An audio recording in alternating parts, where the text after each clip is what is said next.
Life ain't easy, but we make it easier, hopefully. Hi, Positeers. It's Nikki C here, your host of the podcast. And today on Living Life Without Strife 101, we have a business student from William & Mary, an avid bodybuilder, a nutrition craze, my brother, Theo Coughlin. So, as you know, this is the first episode of our podcast, and this is also the first season, which will be health and wellness and fitness and nutrition. So today's podcast is going to be mostly about nutrition and, kind of finding these things that we see in our society that are healthy, but they aren't really healthy. So let's get into it. So I'm going to give it to my brother, and he's going to make an introduction. Hello, my name is Theodore Coughlin. I go by Theo Coughlin. I'm a freshman at the College of William & Mary, studying business analytics, probably minoring in finance. I have, been doing some research and stuff about health, and I'll just let Nikki C start us off. Yeah, so in our season, Health Over Wealth, where we go over nutrition, fitness, and wellness, obviously we'll go into kind of basic, how you can be healthy, good habits to get into.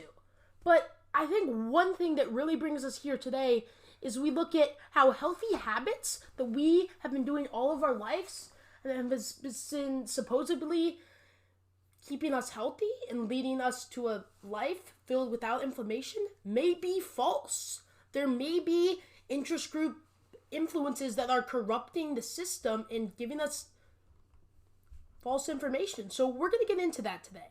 So first, let's ask, Theo, do you consider yourself healthy? I actually do consider myself healthy. I consider myself healthier than probably about 99% of the population in the U.S., which is not, unfortunately, that's not that hard because the U.S. is extremely unhealthy, and it's oftentimes not due to people's own faults. It's due to the terrible health system in this country. So, okay, interesting take. And so, if you had to give us one piece of advice on how to stay in shape, what would it be? And can you talk about how you stay in shape? One piece of advice that's hard to just give one piece of advice, but I guess it would just probably be look at what you're eating, because obviously you can work out all you want, but to be actually healthy, you got to eat the right foods, and you got to know what you're eating. You got to look at the labels, and it's a lot of times you're going to be surprised by what you see. You got to avoid. There's lots of things that are not meant for human consumption that are in basically 95 that are in so many foods in grocery stores and restaurants today. And what was the second part of that question? Do I consider myself, or how do I like to stay in shape? Yeah, just do you like to go to the gym, or do you like to go on a run? Do you have a special type of diet? What's your thing? Because a lot of people, they brand themselves, oh, I'm a vegetarian, I'm a runner, or oh, I like to weightlift and have a bunch of supplements. So, I feel like there's a lot of ways people consider to be healthy, and we're going to kind of uncover which ways are actually healthy long term. Yeah, I think how I like to stay in shape, I do a few main things. I try to lift about 5 or 6 times a week. I think that's my main form of exercise, but at the same time, I usually try to do some form of cardio, whether on the treadmill or going for an actual run, about 1 time per week.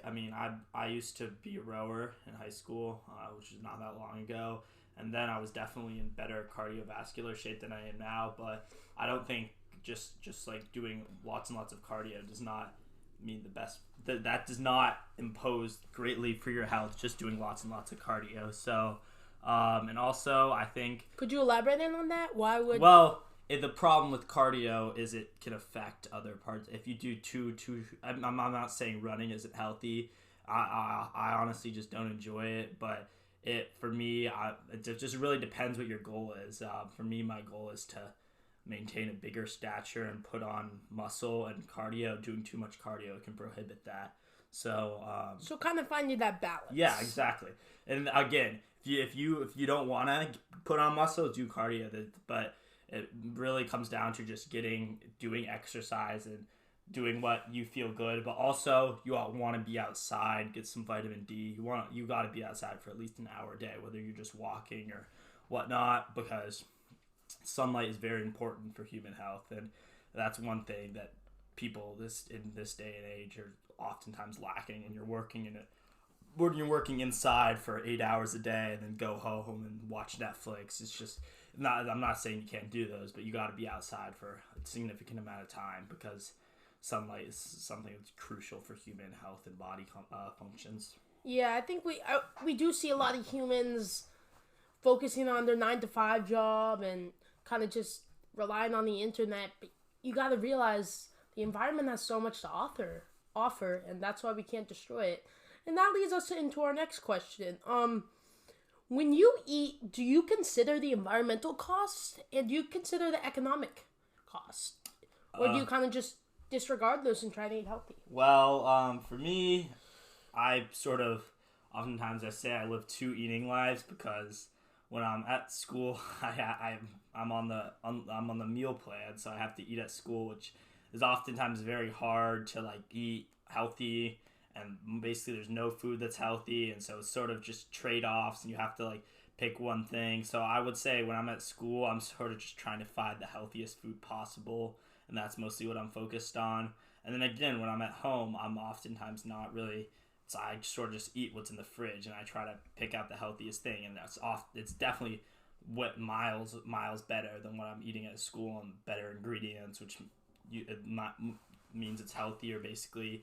And I'd say I definitely do sometimes look at the environmental costs, but at the same time, environmental costs are not of food, or I feel I oftentimes am not gonna change my eating habits due to for example, beef, methane produces a very small portion of the greenhouse gases in our atmosphere.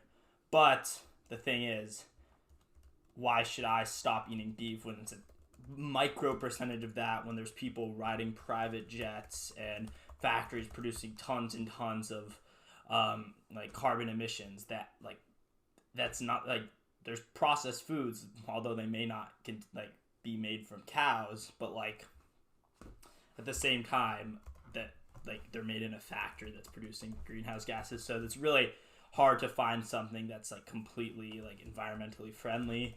So I think if everyone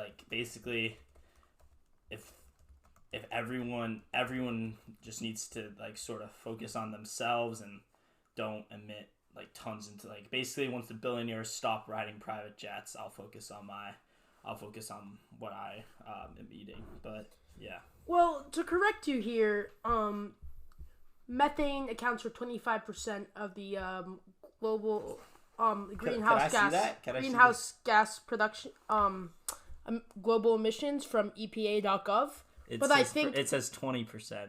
20%, my fault. But I think only 14.5% of this is from cows. But I think you do make a fair point. And may I make one point? Sorry to interrupt you, Nicholas, but cows have been around longer than humans, or as long as humans. And I know there are more cows because there's more humans, but let's be honest, that's not the problem. This is not a podcast about global warming, but I'm just going to say this. Methane is not the problem. Methane is not causing global warming. I'm just going to say that right now. It is not causing global warming. If you could get it's a small percentage, it's not that much. It's again, it's very natural. I'm saying it's not causing global warming. So I think I'm going to have to correct you there. So the thing is, the way we treat cows these days,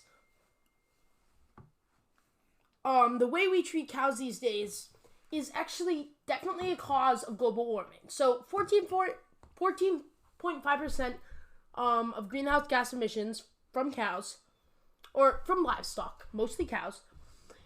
That's not the biggest factor, but it is a factor. But the thing is, we have to look at, I think, one way to look at it is, yes, cows have been around for a long time. But until recently, cows only ate grass. So when you look at cows eating grass, they're living longer lives. They're not eating as much food. therefore not releasing as much methane. And so traditionally raised cows in moderation are fine for the environment. Because you need to eat food, and beef can be a very healthy food to add to your diet. But modern treatment of cows is terrible for the environment. And it's also terrible for us because, I mean, these cows are living in their own manure. They're living in a cage. And so I don't really think that's, a really appropriate way to eat. It's bad for the environment.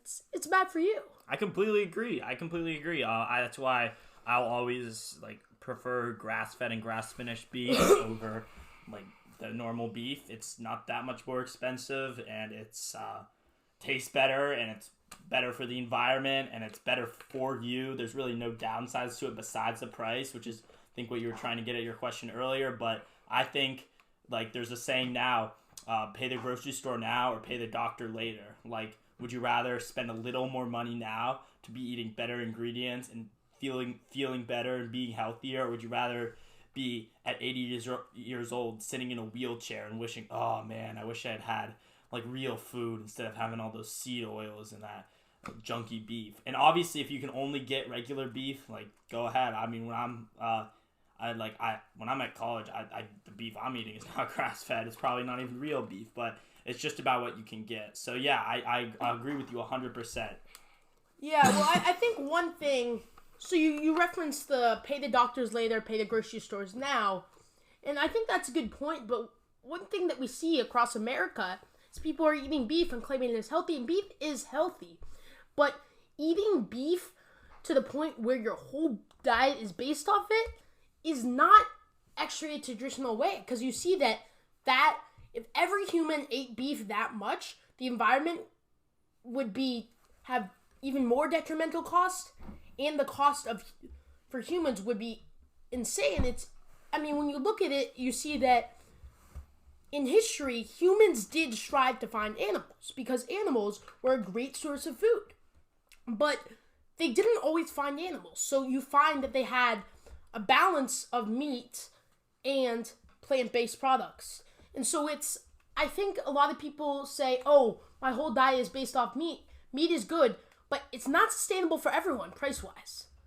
So you can't add meat into your diet, but I think the basing completely off meat, that is unrealistic, and it's simply not what many claim to be a primal diet, because primal diets, of course, sought out meat, but you're not always going to find meat. You sometimes are going to have to settle for plant-based, which can be very good and very healthy. Yeah, I guess I agree, but I think I get what you're saying, but at the same time, meat was eaten when it could be, right? So, meat is available basically every day, so why wouldn't we eat it every day? There's no downside to eating. Well, there's no downside to having a steak every day, and obviously if you can't afford it, you can have ground beef and stuff, but what I'm saying is meat is available for everyday humans to eat, modern humans to eat every day, so why? Well, I think you make a good point. So, first of all, I will say one steak a day, decent amount, but we're seeing a lot of influencers who are providing a false narrative, such as Carnivore MD eating 3 steaks a day, which is simply way too expensive and not realistic for the environment. Because if every single human ate 3 steaks a day, our environment could not keep up. Well, what? Whereas you don't have to eat 3 steaks a day. Whereas if every single human ate half a grass-fed steak a day, way better for the environment, way better for our health, and we're still eating those nutrients. But you have to realize our environment isn't just based off humans. It can't just pump out meat. And so when you say people can eat all this steak, that's usually not grass-fed. So if we're talking realistic diets, grass-fed products, you can eat some, but you can't just have as much as you want, because that's not what our environment, the system, is able to do. It can't just, the only way that meat can actually be pumped out at that productivity is when it's not grass-fed. And that's what I'm saying, it's in moderation. Well, I get what you're saying, but I think it's lots of parts of the world are not involved in the global food trade. A lot of our meat is we don't get our meat from Southeast Asia. We do our t-shirts or our plastic or China. our meat is, if it's not, like, we don't get it from the U.S., we get it from this continent, like, 90% of the time. Mm-hmm. So, like, it's not, Europe has their own food system. You know what? In those countries, most of them are doing better than us nutritionally. Most of them don't have 50% obesity rates. Most of them don't have 20% of I don't think that's because of the beef, though. Obesity. That's because of other reasons that we'll get into later. Yeah, I agree, but, I mean, a lot of countries eat a lot of beef. They eat beef at nearly every meal, and you don't have to have 3 8-ounce steaks, which is, I guess, what you're saying at every meal. But, like, I don't think what I'm saying is, I don't think it would be a problem if too much beef was eaten. And again, beef is not the cure-all food or anything by that, but I'm just, like, eat beef. And I'm not denying this.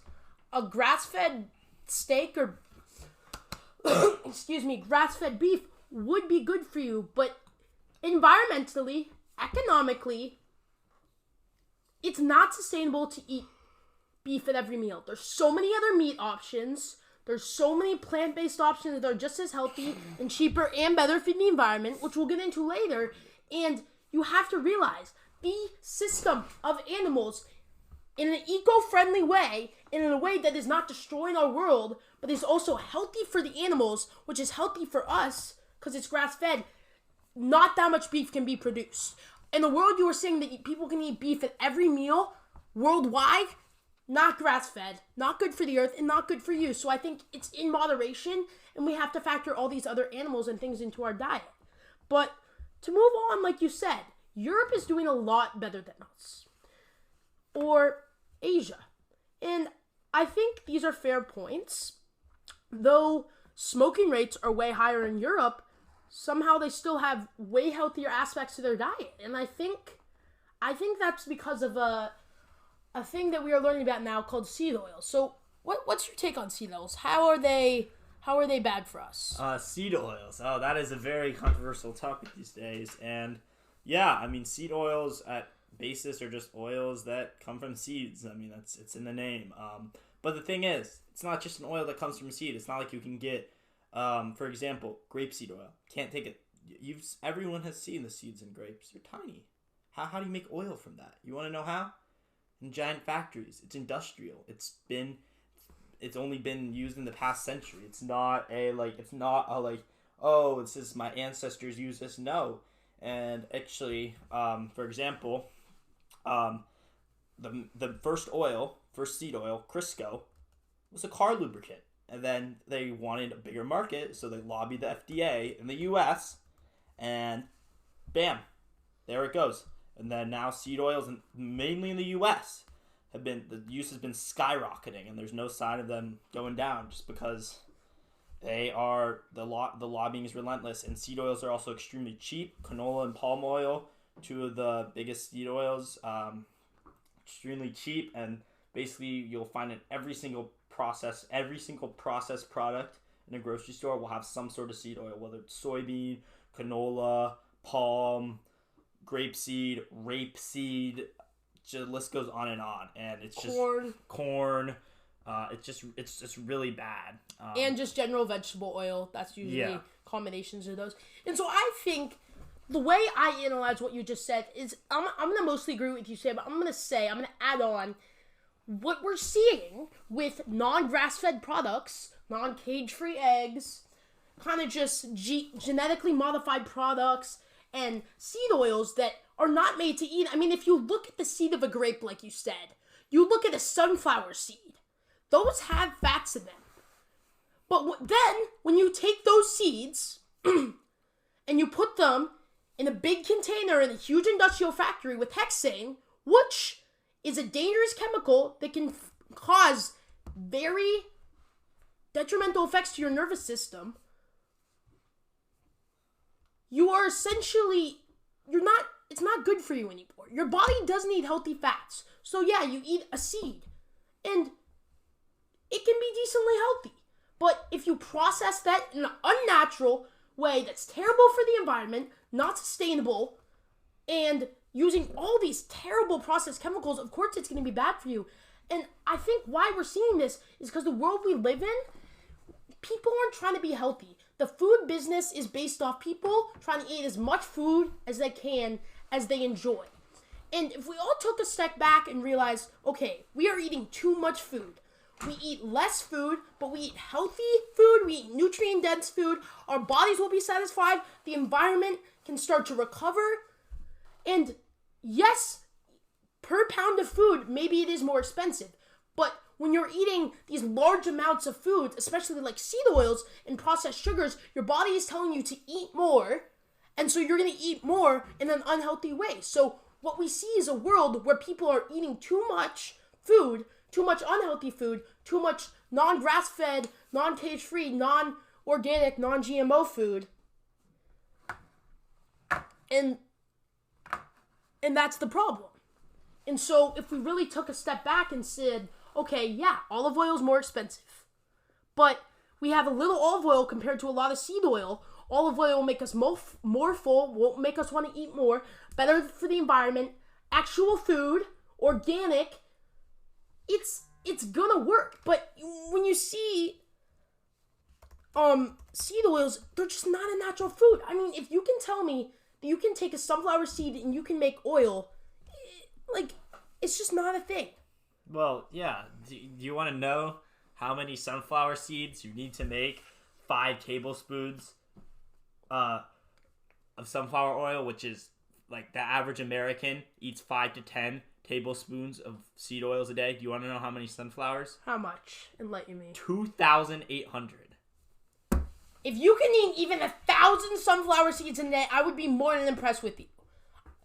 Go through your day, see where you eat seed oils, and replace them with the seeds. And then we can talk, because, I mean, this is ridiculous. They're poisoning us. Yeah, and it's like, in small quantities, sunflower seeds are not bad for you. In small quantities, basically, very few things are bad for you. There are some things that are bad for you at small quantities, which I think we'll probably talk about later. But that's basically, you can eat most things in moderation. The problem is, sunflower seeds, you're eating 2,800. If you eat that much beef, it would not be good. If you eat that much anything, it will not be good for you. You're eating that much sunflower seeds, everything has slightly negative effects. And everything has a level of toxicity. And when you're eating that much of something, it's terrible for you. It has detrimental effects, and it's really bad. And that's why seed oils are just so dangerous, because people don't realize that. Yeah, I think people don't realize that these oils are being industrialized. They're being heated up to over 124.5 degrees Fahrenheit. They're being hydrogenated. They're being deodorized. They're being hexing. They're putting through all these processes with dangerous chemicals, some of which are carcinogens, which cause cancer. We are literally adding chemicals to an unnatural product and eating it. It's being told it's healthy. And I think you need fats in a healthy diet. You need healthy fats, omega-3, omega-6. And so what happened with this is we saw that, like my brother said, that the seed oil producers wanted to make more money because they knew their oils were cheaper. But they were, lubricants for cars? Yes. They were lubricants. And so then they lobbied to the FDA. And so, yes, when you look at it in a technical sense, these are healthy omega-6 fats. But when you look at it, they are not healthy because they are so processed with all these terrible chemicals. And so now we see that the FDA is telling us these are healthy. And yes, there may be healthy fat in there, but the effects that we are getting from them are terrible. And so why would you do that when you could have olive oil? Or you could just eat a seed. Or you could just have vegetables. You could have steak. Or use butter, or use tallow, or use anything that's naturally occurring, and you don't have to. Eat seeds, eat butter, have olive oil. Don't use something that's so processed with so many chemicals. It's so bad for you. I mean, it's ridiculous. The world we live in. The name of this podcast season is Health Over Wealth, and we are seeing a world of wealth over health. Cheaper food, more food that is terrible for you, and it's ridiculous because our world is being plagued by this, telling that seed oils are healthy, and they're in everything we eat. And I don't know what to do anymore. Yeah, completely agree. Seed oils there's so many studies that show that, like, seed oils may not be that good for you. This study, for example, shows omega-6 vegetable oils driver coronary heart disease, and how linoleic acid, which is the compound seed oils, are very high. For example, grapeseed oil 71% linoleic acid, sunflower 68%, corn 56%, soybean 55%, olive oil only about 12%, palm oil only about 10%, avocado 13%. Those are not those oils. You don't want to have too much of them, but they're okay to have. Cottonseed, those, when there's so high percentage linoleic acid, and then there's so many studies about how linoleic acid causes heart disease. Linoleic acid is bad for the brain, and it has negative cognitive effects. Defects. Yeah, it has cognitive defects. There's also studies that just linoleic acid is more and more being shown to not be good for you, yet it has been being shown to cause all these arthritis, there's so many things that linoleic acid is starting to be linked to due to studies, and more studies are needing to be done. But it's just if these are a warning sign, we're in trouble. Like, if linoleic acid is looking to be very, very bad for you, and it's basically in everything, because linoleic acid is a very high percentage of all seed oils, and linoleic acid is needed. Linoleic acid, your body needs about 3 to 5% foods with linoleic acid, but when a food is 80%, 70% linoleic acid, no, you don't want that. I think what we're seeing is the two problems with seed oils. Two problems. First of all, anything processed, and we're going to talk about more processed foods later in this podcast. Anything processed is bad for you. Artificial food dyes, terrible for you. Terrible for cognitive function. Terrible for anxiety struggles in disorders such as ADHD. You look at additives like processed sugar. Literally pure sugar that your body cannot process. Got automatic gain weight. Unless you're acting, you're burning through that somehow, or you're a growing child, maybe your body can process that different stage of life. But we see all these things that are terrible for us. And so seed oils is one of those things. It's processed with all these terrible chemicals. It's processed so much to the point our body can't handle it. It's terrible for the earth. I mean, what was the statistic? 2,000 something seeds for a small bit of seed oil? I mean, seeds have healthy fats. Eat the seed. Don't eat that seed oil. And what he also made the point of was linoleic acid. So your body, 3 to 5% of your body's calories every day should be linoleic acid. What is it? Omega-6 fats? Yeah, omega-6. Omega-6 fats. And so 80%,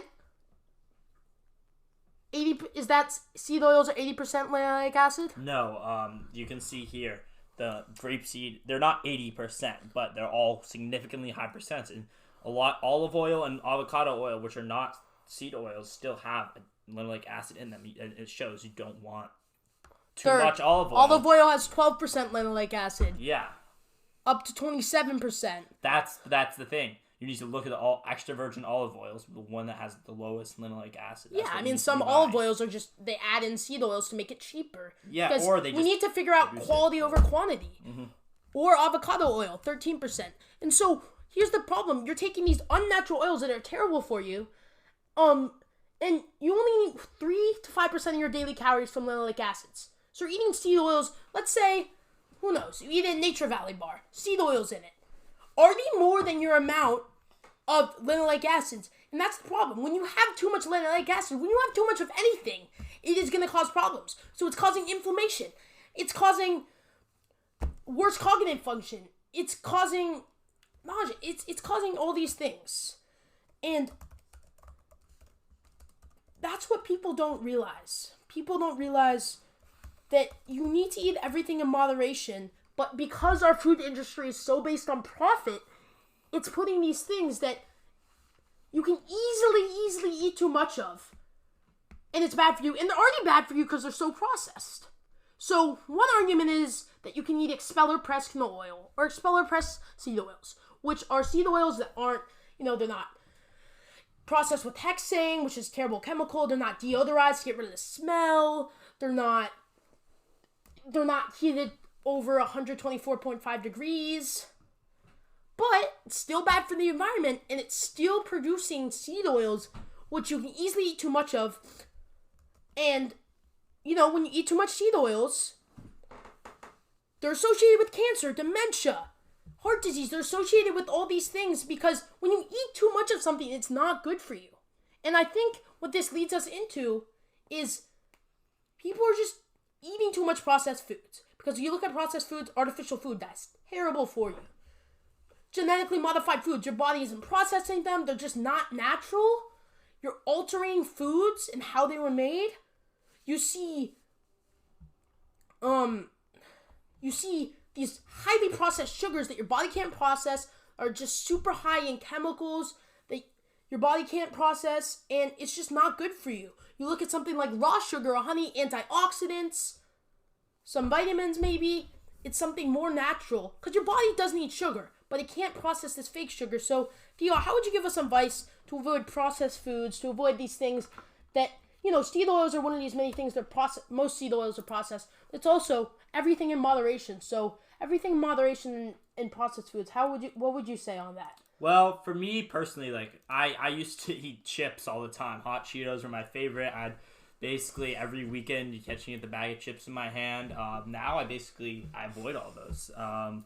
It's honestly, it's not that hard. I wish I could say, oh yeah, it's really hard. I'm such a great person. I'm so strong for doing this. But yeah, I mean, it's just not. It's really not that hard. Just don't eat chips for a week, and you'll see. I know I felt better, and then you just have to keep doing things like that. It's often for me it's really hard. Basically, all restaurants use seed oils, so and again in my dining hall, most of the food I eat probably has seed oils, but I try to limit foods that I know have seed oils and I know would be bad for me. And it's the same thing with high fructose corn syrup. That is proven. That everyone knows is bad for them, yet for some reason it's still eaten. Soda is probably one of the worst things you can put in your body because it has high fructose corn syrup. Most sodas have food dye, which is also very bad for you, and it's so much, and you can have so much of it. So sodas, again, I don't drink soda. I was actually just in Ethiopia, and the sodas there don't use high fructose corn syrup. So I had a few sodas, and honestly, they tasted good. But at the same time, it's not oh, I miss soda so much. Soda is just not good for you. There's no reason you should be drinking soda. And yeah, I think you just gotta cut things out of your life slowly and start off with chips, then maybe do soda, then maybe try to do okay. I'm not gonna eat and just. It also starts with what you buy. Don't buy products that have canola oil in them, and you won't miss it. It's not and GMOs and other processed sugars, they're also just GMO. Buy organic fruit. For some reason, organic fruit has been labeled as a scam. Why? It's fruit that does not have pesticides, and pesticides can be really bad for you. They're not natural. Bugs are not going to kill you. They might be a little disgusting or whatever. And they might have a rotten part of the fruit, but cut it out because pesticides, again, can be carcinogens, causing cancer. You'd rather have 90% of a good piece of fruit without all these pesticides. And it's our society, wealth over health. They want to mass produce perfect fruits that have no bug spots, but you don't know about the pesticides. And I think we see with GMOs, you're genetically modifying foods. Your body can't process them. Your body doesn't know what to do. It doesn't have the same nutrients they used to have. And sure, you might see, it has this amount of protein. You go to the store, I'm trying to be healthy and gain some muscle. I want a protein bar. But look what's in the protein bar. Is there seed oils you're going to consume too much of that are processed? Is there artificial sweeteners that, again, eat too much of them, they can be bad? Or is there highly processed sugars like dextrose that, similar to high fructose corn syrup, different part of the corn? Just read a book about this called Twinkie Deconstructed. I recommend you read it. It's by Steve E. Tillinger. He talks about how processed these things, all the ingredients of a Twinkie are. Dextrose being one of them, highly processed artificial sweetener made from corn. the smallest part of corn, they take that and they make it into a sweetener, put it in these huge silos. It's so processed. Again, wealth over health. And we need to change it to health over wealth. And we see all these things. So really avoid these processed foods. Have single ingredient foods. Have eggs, have vegetables, have fruits, have meat, have fish. Try and have them grass-fed. Try and have them cage-free. Try and have them pesticide-free. Try and have them organic. Try and have them non-GMO. But I'd rather have you have a GMO meat than a protein bar at the store with seed oils and food dyes and highly processed sugars. And so you just gotta really try because it's an investment in your health for the future. And so I think it's what we look at. I mean, if you look at the book I was just referencing, it talks about how long it takes to make these artificial sweeteners. I mean, it's such a long process. They take the corn, they put in an acid, it goes through all these silos. It's just such a long process. It's not even sugar anymore. You take in all the nutrients, you derive such a small part. Eat real food. Eat single ingredient foods. And so I think we're kind of agreeing. It's ridiculous. Sorry about that little rant. It's really frustrating in the world we live in. People don't realize, and sometimes people tell me, I don't care about this, I'm gonna eat what I want. You go for it. I think the main idea of this podcast is to make sure people are educated and aware. And also, if you're thriving, do what you want. This is just advice because a lot of people don't realize the potential of how happy they can be. And so now we're going to talk about kind of debunk some myths. There's been all this stuff going around after Liver King was kind of popularity decreased after he admitted to taking steroids, which is another problem with our society. Might go over in another podcast. All these influencers, unrealistic expectation with steroids and extremely excruciating training plans. But we see that Carnivore MD has risen up, and he claims that vegetables are all bad. What's your opinion on this, Theo? Me? Well, I mean, don't eat vegetables if you don't like them. I think, vegetables are often pushed as a food that you need, and, I mean, I think it can be seen, for example, I mean, corn is technically a fruit. It's often seen as a vegetable. I like corn. I eat it. I probably eat corn once a day. Not corn oil, though. Real corn. No, I eat real corn. And I don't avoid vegetables. I don't think you should avoid vegetables, but I don't think they should be something you force yourself to eat. If you like vegetables, eat them.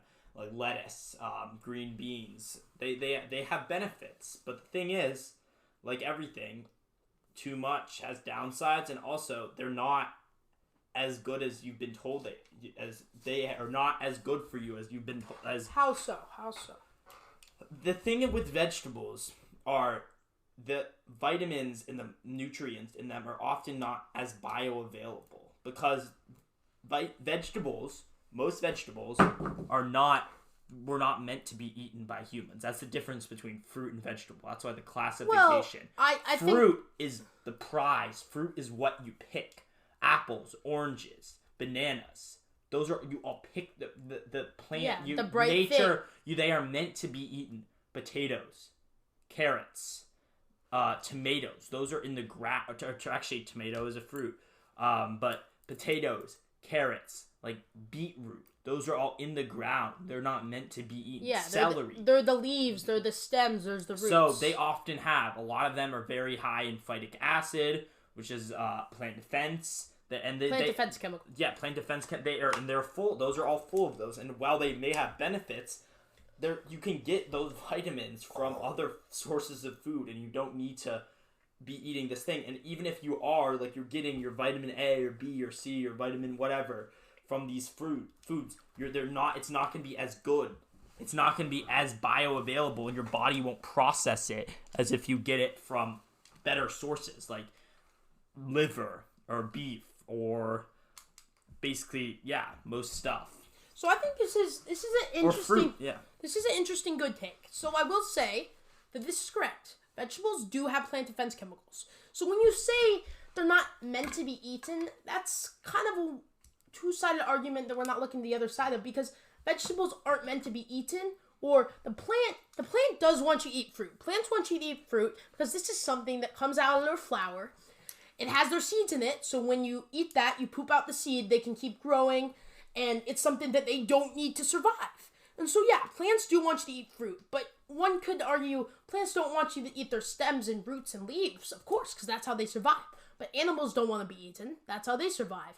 That is a interesting argument. I will say one thing is, first of all, phytic acid, which is a plant defense chemical, definitely higher amounts in vegetables, because plants don't want you to eat this. It's gonna be bad for them if you eat it, because they might start dying. But the thing is, first of all, you have to look at having a complete animal-based diet with no vegetables, fruits, and meats, and chicken. That is very expensive, and the environment can't sustain that.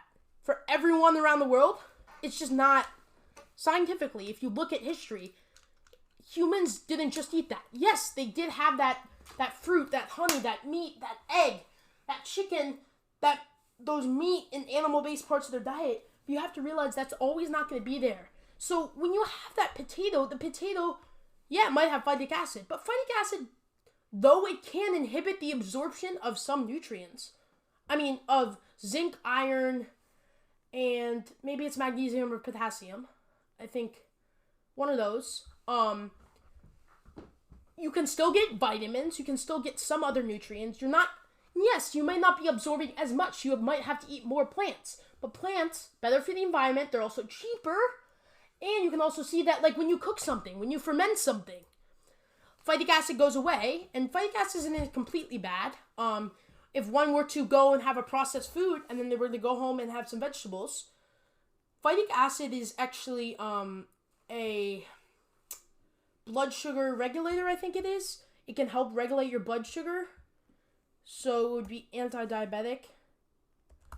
And so, obviously, in an ideal world, you don't want to be close to diabetes because you're not having processed sugars.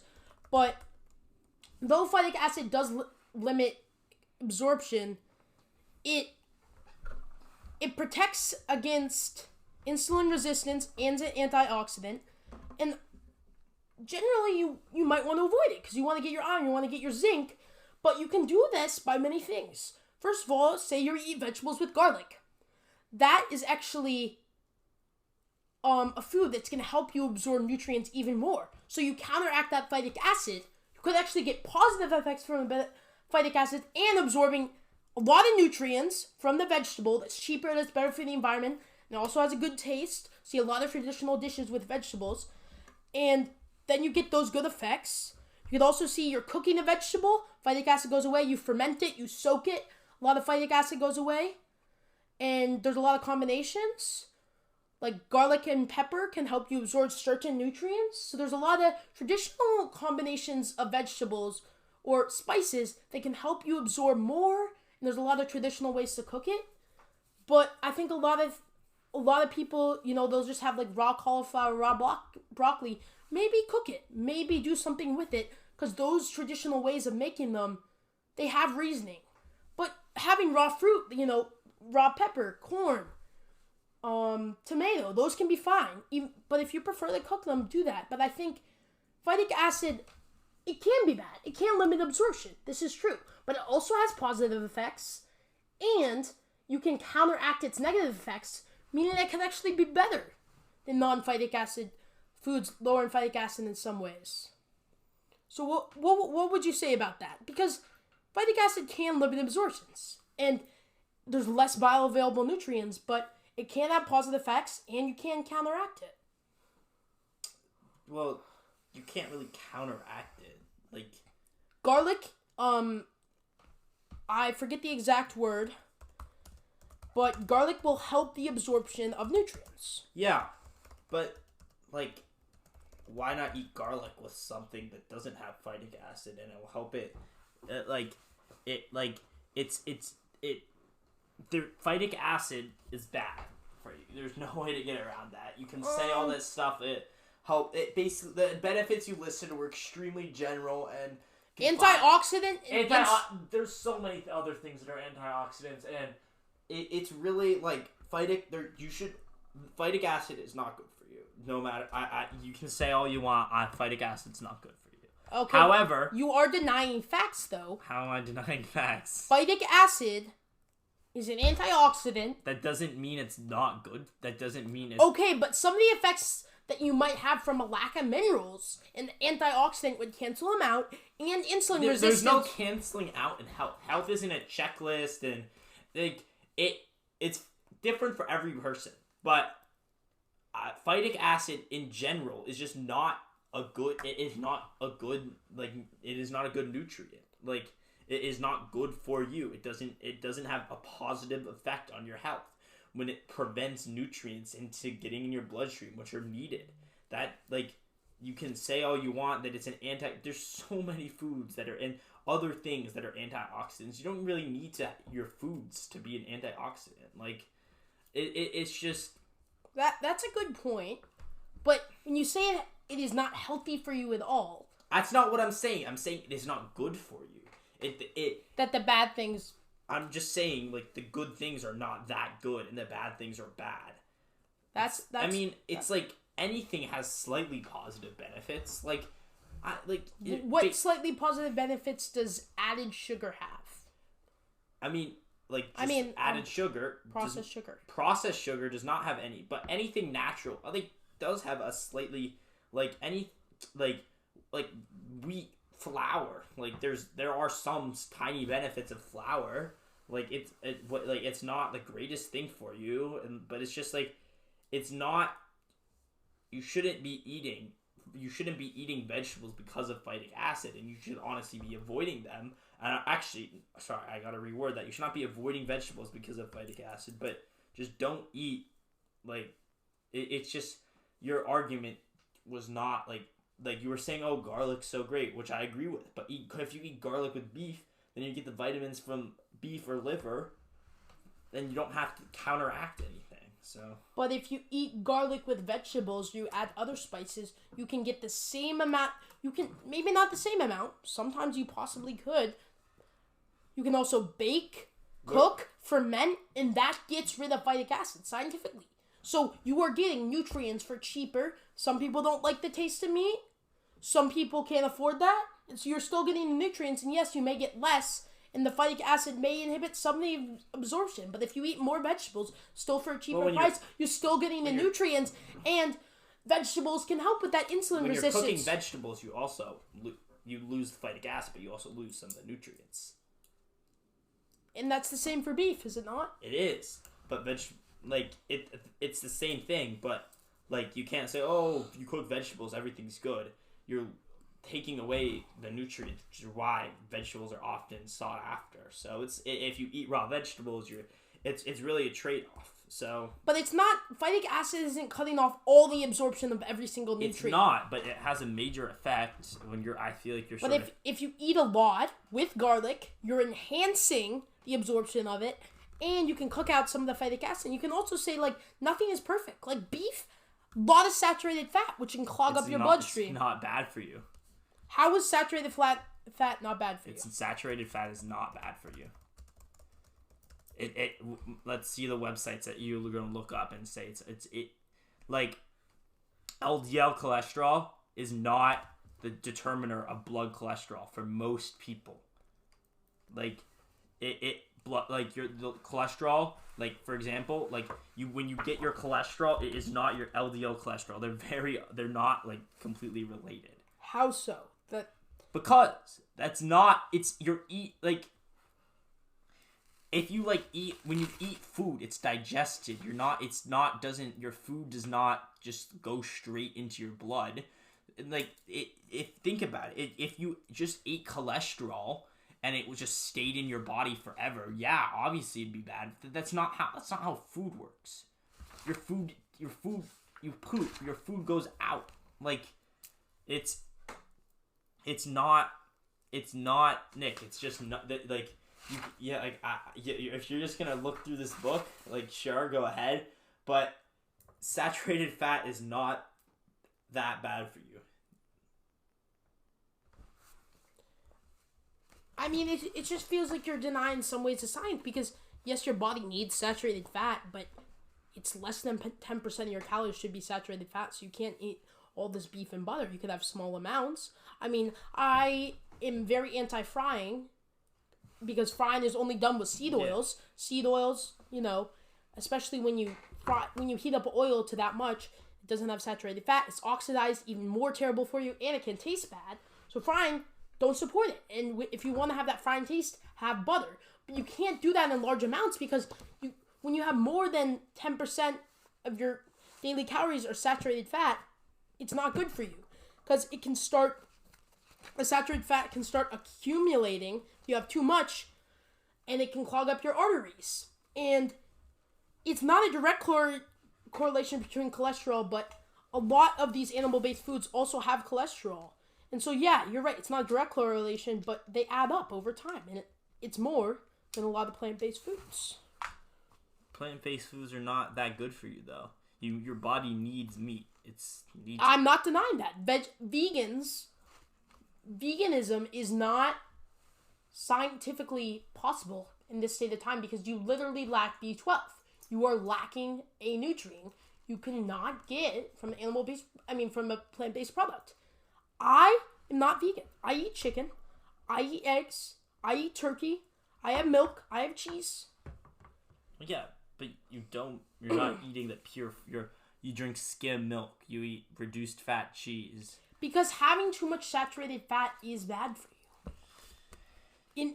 It's a scientific based fact.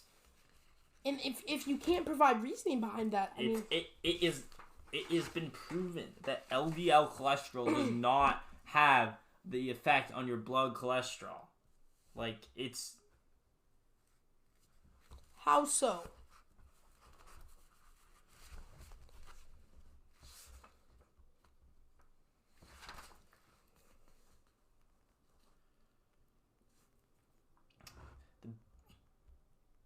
Looking at some sources here. This is harvard.edu. Okay, The biggest influence on blood cholesterol is the mix of fat and carb, not the amount of cholesterol you eat from your food.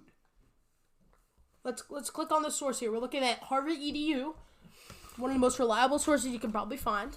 Okay, so we look at this. So, biggest influence on blood cholesterol level is the mix of fats and carbohydrates. So I think, yeah, it definitely is affected by your processed carbohydrates. Yeah. But you also see, this isn't just saturated fat. This is about cholesterol, though. Here. I mean, saturated fat and cholesterol are... Fats and cholesterols are different nutrient groups.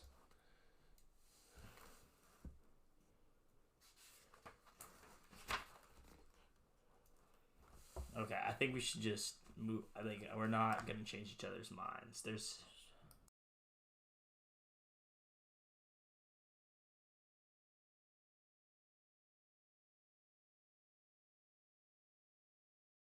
Hey, Positeers, I know you're interested and intrigued by this intense argument, but why don't you take a break?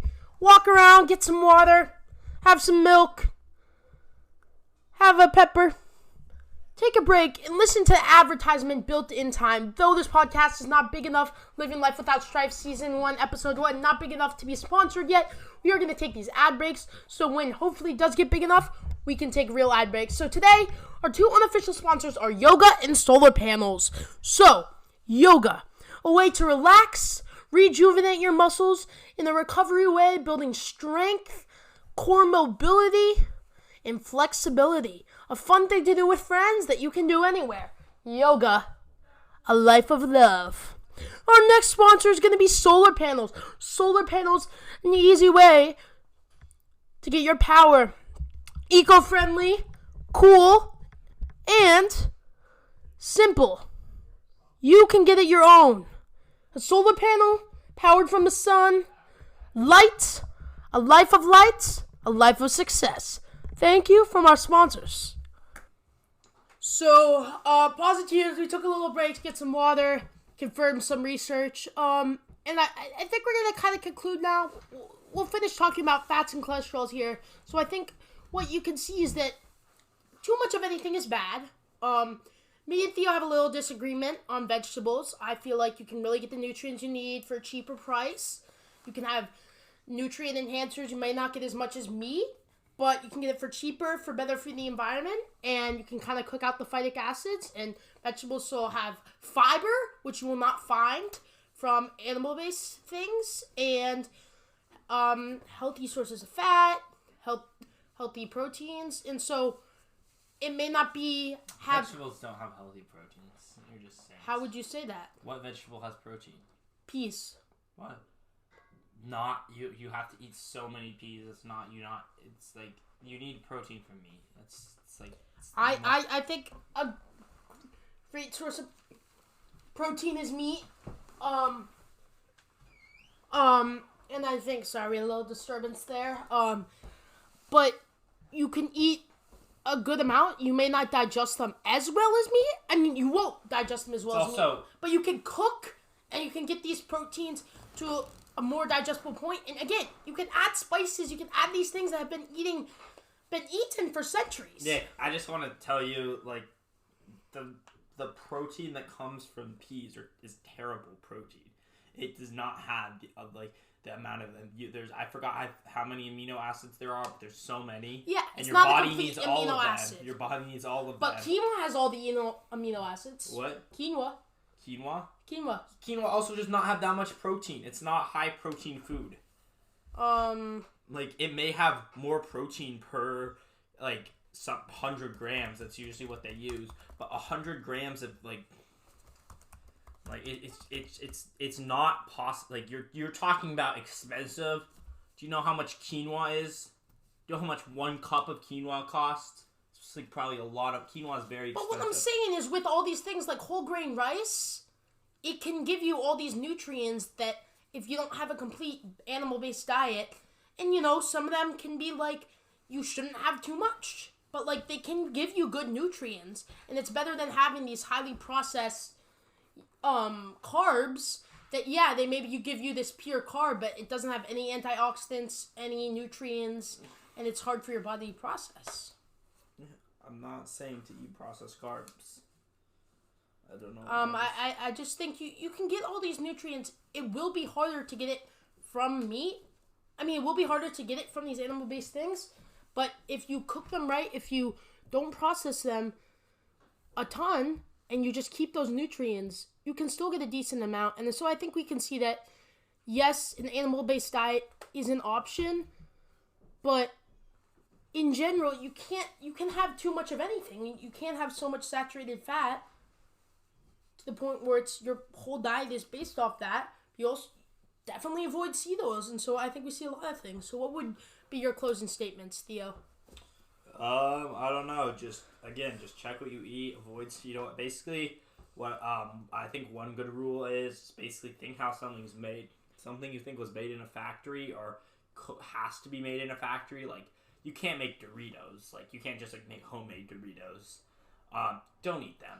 Like, it's that simple. If it's a cookie, you know what? Don't have a cookie every day, but you can have a cookie, or cake or something like that. But again, don't use like cake mix, for example, like Pillsbury dough, like that stuff is filled with seed oils and stuff you don't want. So you gotta really look at what you're eating and really think about, because like Nick said earlier, if what you're eating is processed, it's probably not good for you. It's just nothing processing something does not make it.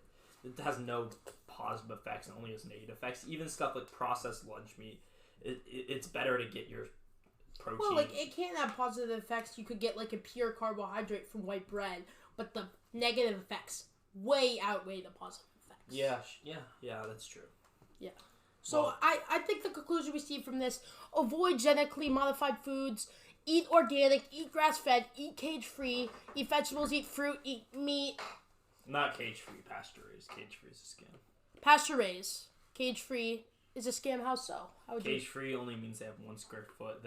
You were talking about eggs. Cage-free means they only have 1 square foot of space. Pasture-raised means they have, I think it's about 20. Yeah, obviously in a cage they have half a square foot or something like that, but it's cage-free, don't pay an extra 50 cents or whatever for that. Pay the extra $1.50 for pasture-raised if you're going to splurge. I mean, I know I don't want to be eating food that is living in their own poop and being fed food just to fatten them up, just to make it good. I mean, eat real food.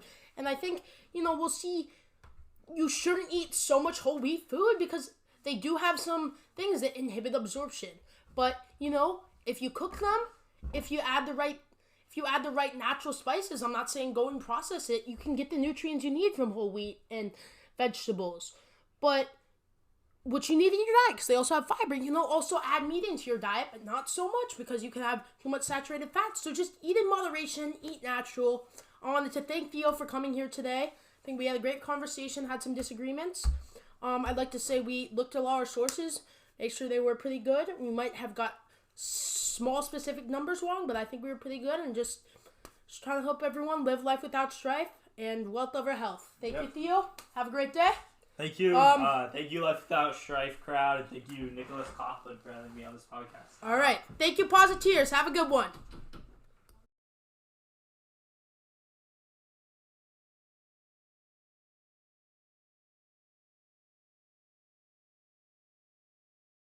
This is Nikki C, your podcast host, Season 1, Episode 1, signing off. Helping you live life without strife. Thank you for listening. Have a good one, folks. Dandy day.